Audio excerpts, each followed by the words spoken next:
দেখুন বন্ধুরা, এই লোকটার মাছ ধরার দক্ষতা দেখলে আপনারাও অবাক হয়ে যাবেন।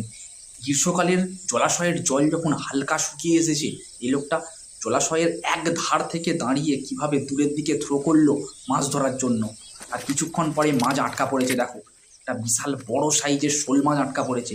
ধীরে ধীরে আড়ার দিকে নিয়ে আসছে এবং এতটাই কাদাযুক্ত জলাশয়টা যে দূর থেকে থ্রো করতে হচ্ছে। ভাইরে ভাই, বড় সাইজের শোল মাছটা লেগেছে। ধীরে ধীরে নিয়ে আসছে। আরে কতটা কাদা রয়েছে সামনের দিকে দেখো, তার জন্যই পাড়ে দাঁড়িয়ে থ্রো করতে হয়েছে।